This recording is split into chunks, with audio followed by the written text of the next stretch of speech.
It's Nuit Blanche, October 1st, 2011.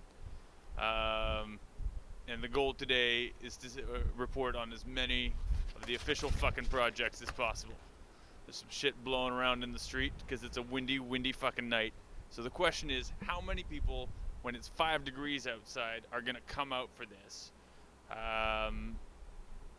And the fact of the matter is, this is what, like the 5th or 6th year of Nuit Blanche, and in my opinion, it's been going steadily fucking downhill every single year. Now, first two, freaking awesome. Fucking awesome. And then after that, you know, everything just got like lineup after fucking lineup after fucking lineup. So the rule is we do no lineups more than 5 minutes.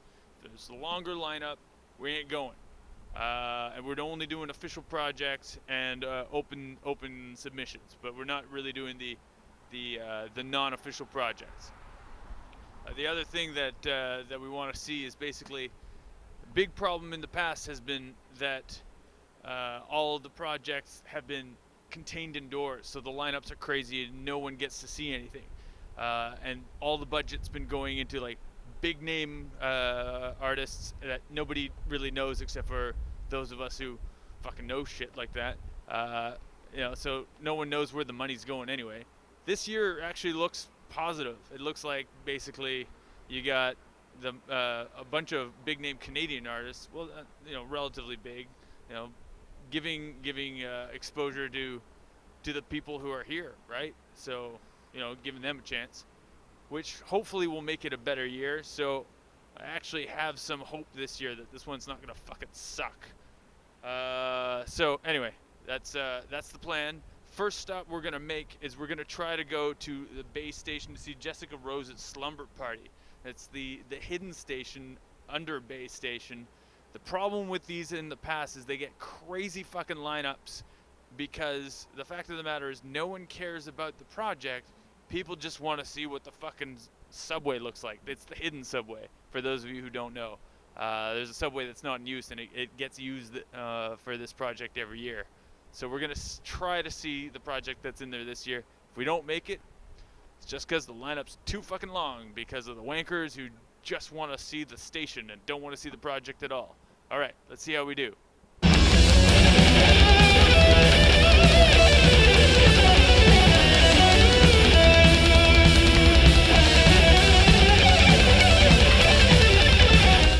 So this is Karen Henderson, and this is a large video projection of a waterfall flowing in reverse. Now this is sort of taking us to a good point about some of the projects that work well within the context of a large all-night exhibition.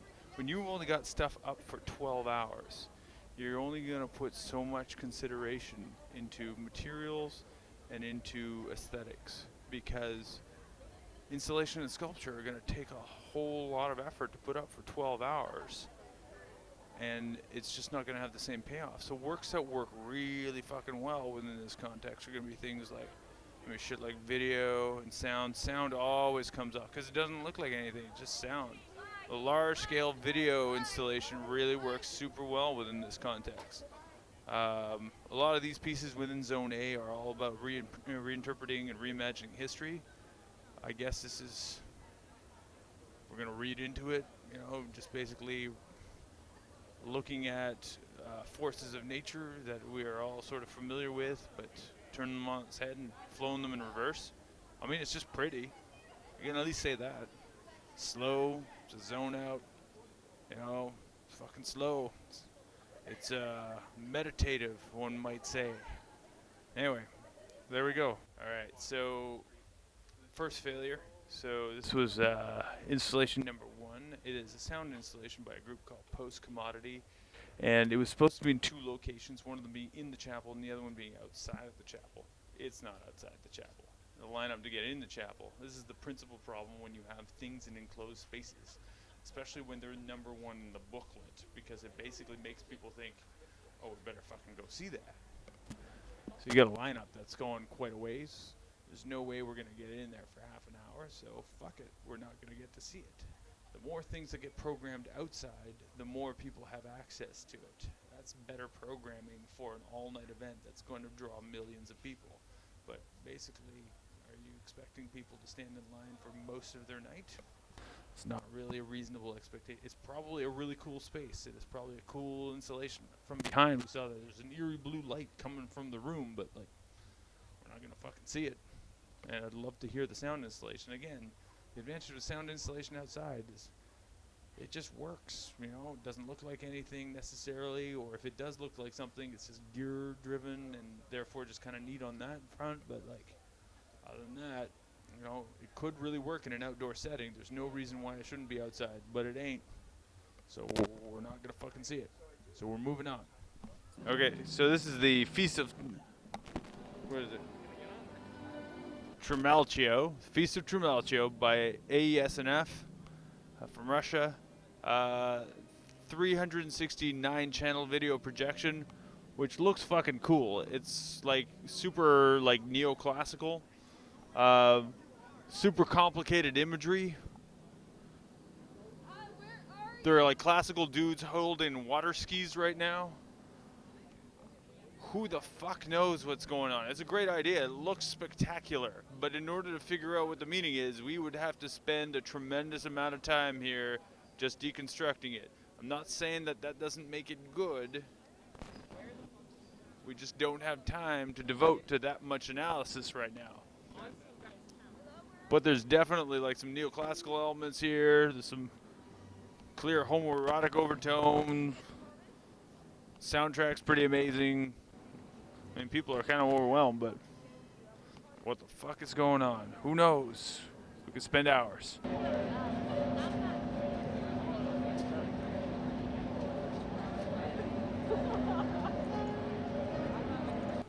This is Sam Durant, electric signs. There's 7 of these. This one says, tell it like it is. I think you can formulate your own opinion on this one. Again, so up for 12 hours. Okay. We're amidst Jason Hahn, Calgary, who basically has placed 100 rings, gold rings, on trees in Queen's Park. And, you know, the trees are marked with LEDs, but you can't see the rings. And the sign actually says, throughout the course of the evening, the artist will follow a marked route and place a gold ring onto an upper branch of each of 100 trees in Queen's Park Garden. The eventual result is the action is unpredictable and may take years to reveal itself.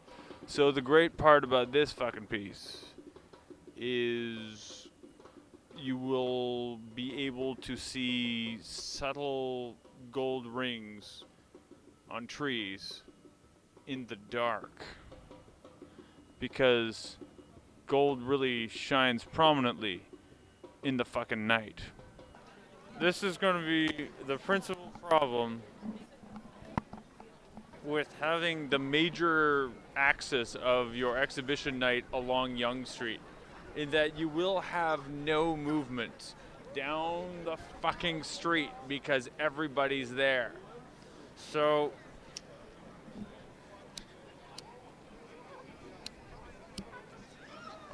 later. It basically becomes a fucking carnival. We'll just point out the funnel cakes over there. When you have baked goods at an all-night art event, I think we're missing the point. So we're gonna miss a whole shit pile of things, because the density of the people over there is gonna be prohibitive to seeing any fucking artwork down there. I just used the word prohibitive. But motherfucker, that's just too dense. All right, I'm gonna smoke this now. Okay, so we're over at Krizan Strathakos' piece, True Patriot Love. Again, reinterpreting kind of notions of cultural identity and such. She's broken it down into those 3 words floating in floral forms in the water. It's a nice, subtle little piece. This space, we're just kind of south of Bay and College. This little court is a nice little space that year after year you know, there are always projects here. No one's ever here. The problem is that we're just too fucking close to Yonge Street. And the problem is that Yonge Street dissolves into a huge fucking party and no one can see the damn work. So you have this great little piece that, it's subtle, it's not huge. But no one's here. I mean, there are people here, but like certainly not the crowds that there are over fucking there. Anyway, so we're gonna avoid everything along Yonge Street because there's just not gonna be anything to see. You can't move, you can't get to see anything. So that's gonna rule out City Hall also, which inevitably might be visually spectacular, but we're never gonna get a chance to see it because we won't be able to get there. So this is sort of, one of the last stops in Zone A. It's a nice little kind of installation that's underappreciated because it's just too fucking close to the party. And you can hear the sirens wailing in the background. Alright, so this is Coevality 2011 by Chris Rogers, Graham Rogers, Dave Wood. It's an audiovisual installation. We're not really getting the sound. It's probably really dark. But again, large scale projection works in this setting. It totally works. These are the kinds of projects. I mean, this is a nice little animation project. It's fun. I don't really get what it's about. I don't have to. I can just look at it. It's interesting. I'll watch this for a while. Alright, so we're at Licolo by Richard Purdy. We're at the Mars building, and you can maybe see behind me the large fucking lineup. And basically, this is my biggest criticism with putting things indoors. It's a great idea. It's basically like it's basically floating objects in a water park indoors, which there's inevitably a project like this every year, and there's no question that it's going to be cool to look at. But like, come on, you're in an enclosed space, and people have to line up through the fucking building, and it's a complex motherfucker. Don't schedule shit indoors. Find a water park outside. There was one over there, underused. You could have had a second project in there. No lineups. There's no question that this one's probably fucking awesome. Dude's like a PhD researcher from Ottawa, making some ecological kind of commentary, but like, who's gonna see it? Because you're gonna be lining up for like 45 minutes to see this shit indoor that you're gonna get in 30 seconds. Not the appropriate context for that kind of project right now. Anyway, people are still not daunted by the lineup, and they're still gonna go for it. Poor bastards. Alright, motherfuckers, this is exactly what I was talking about sound installation. I don't know if you can hear this. Maybe we'll do another shot afterwards just to make sure we get the sound. This is a really, minimal sound installation by Eleanor King. Again, unfortunately, nobody's around here, but this is a piece that really fucking works. It's outside. It's called Tattle Creek. It's basically the sound of a creek running through. They got a transmitter somewhere that's just kind of hidden, probably in the building, and it's broadcasting to cheap ass radios and lights that are taped into the trees. Like literally, the radios are fucking taped to the tree. It couldn't be simpler, but the idea comes across. You get the sound. It's really simple. You don't have to look at anything. You're basically standing in this courtyard with trees, and you get the fucking sound. That's what fucking works in this context, but there's nobody here to take it in.